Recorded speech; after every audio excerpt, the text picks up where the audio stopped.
Okay, now the last piece here is we call them setting events, but these are things that actually happen outside of the classroom, that you know, kind of when she comes back, you know, it's going to be a rougher day than usual. And so, are there things that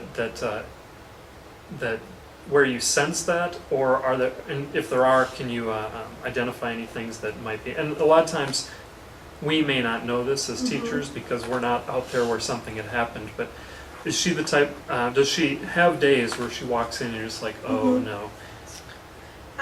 This is going to sound really kind of silly, but her mom does her hair.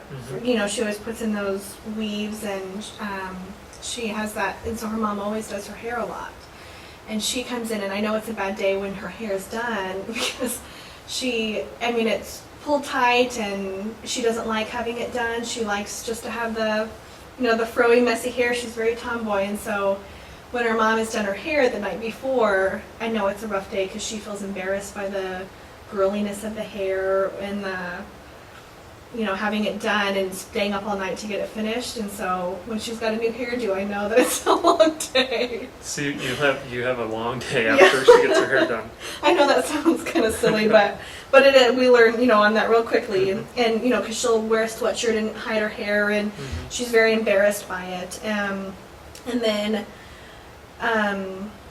she doesn't miss school a lot, but I can tell when she hasn't gotten enough sleep.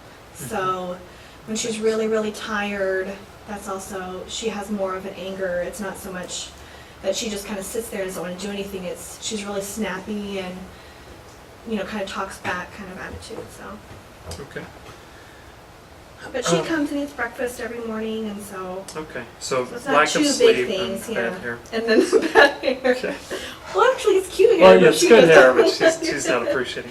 There's another thing I wanted to ask you before I, kind of finishing up here, but there's a couple questions that I forgot to ask. With regard to hard tasks and failure related to reading class, what is her reading level? You probably have. She is scores at and a level things. 10, a DRA level 10, which would be about March of first grade, maybe even January of first grade, I think. So she's really close to a level 12. At the end right now for a third grade, she should be reading at a level 34, and she's at a level 10.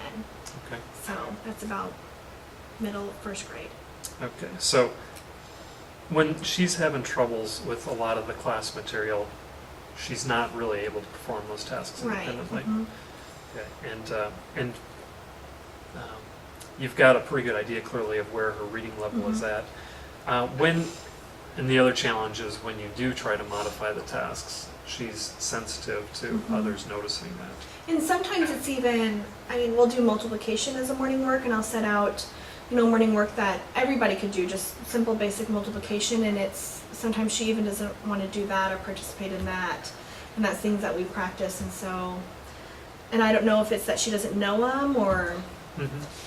Well, just thinking too, I know you that you said with math, reading. Yeah, but well, you said math, and so in I math, was thinking that's more of a morning work time when her behavior is more like higher than it is down here in math. Like I said, sometimes for morning work I'll give a math sheet instead of having them just read independently.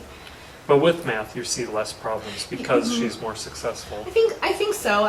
She did more really interested. well on our tests and things that we did here in math, and I read the problems to her that we do, and so, when I read them to her, have her back here, she can solve them and figure them out pretty well. So. Okay, but you even see less sort of that attention-seeking behavior during math. During math time.